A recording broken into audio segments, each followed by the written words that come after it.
Chapter 3. Foraging. The men of Sparta and the boys from 7 years upward did not eat at home, but at public tables. Their meals were simple, and all fared much the same. Even the king sat with the citizens and shared the same plain food, which often consisted mainly of black broth and barley bread. Each citizen of Sparta gave from his own stores a regular quantity of supplies for the tables. He gave barley meal, wine, cheese, figs, dates, and meat. Extra meat for the tables was sometimes provided by those who went hunting, or from the sacrifices offered at the altars. Then, too, a generous citizen would now and then give white bread instead of barley bread, or bring birds which he had caught, or offerings of fruit or vegetables when in season. The food for the boys' table was simpler and less varied than that for the men's. Although plain, simple food was the rule for all. Very little money was used in Sparta. What they had was of iron. If a man had corn raised upon his land, he exchanged a part of it for other articles which he needed. The market-place of the city was, for this reason, a place of trade rather than of buying and selling. After their breakfast, on the morning of the assembly, Orestes sent the boys of his company away to get food for their table. "Go where you like outside the city," he said, "but do not return until you can bring something for the common table. Be soldiers now, be men. Stop not for hunger or pain or toil, but secure food and come not back without it. If you do your work awkwardly and are caught, you will be flogged. Be off."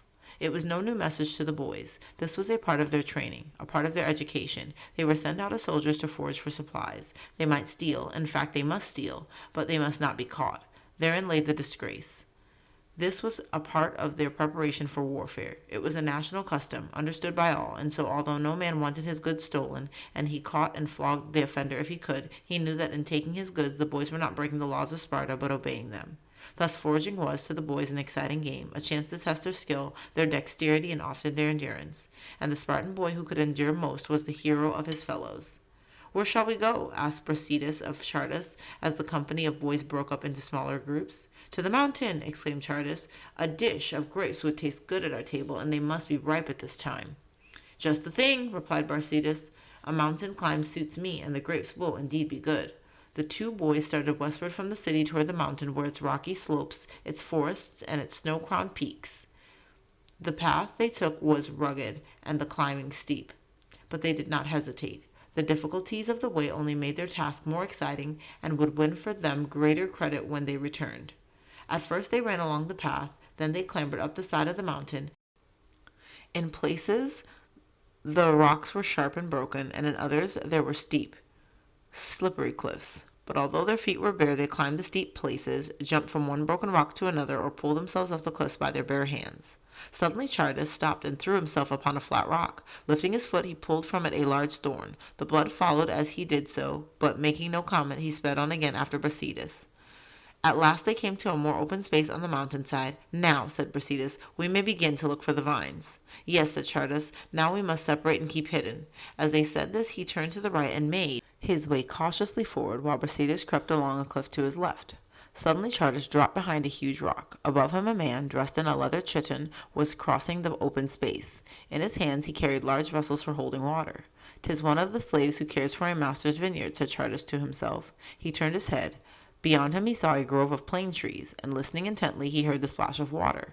"He is going to the fountain in the grove," he said. "The vines are in need of water. They must be near." He waited until the slave disappeared in the grove, then carefully he made his way upward.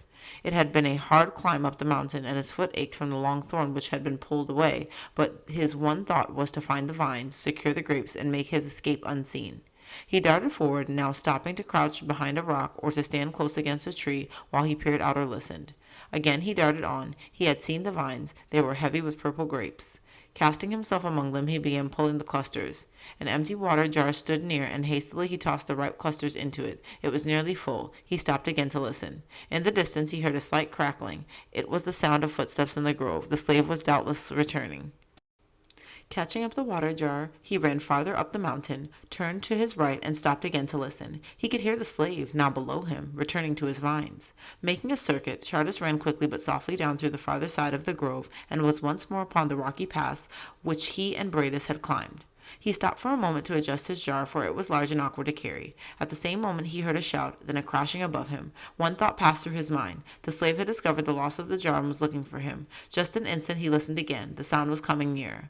Like some wild animal out of the mountains, Chartis turned and jumped. With his bare feet he leapt from jagged rock to jagged rock, holding tightly to his jar and balancing himself he knew how not.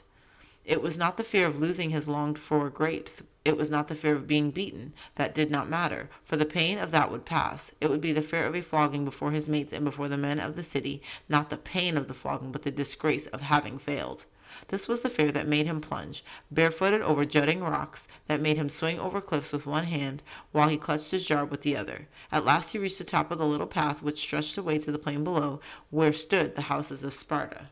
At last he reached the top of the little path. He stopped to catch his breath. What was that? He still was followed? The footsteps were close behind him. Once more fear lent wings to his feet, nor did he notice that a trace of blood was left wherever his feet touched the ground. He did not even know that his hands as well as his feet were bleeding. He was too much of a Spartan to care for that. If only he did not fail. On he sped like the wind. Chartis, Chartis, what a runner you are! Stop! Let us get on together. Chartis turned his head, caught his breath, and dropped upon the ground. It was Brasidas who had chased him down the mountain. Upon Brasidas' shoulders rested a bag filled like his own water jug with clusters of grapes.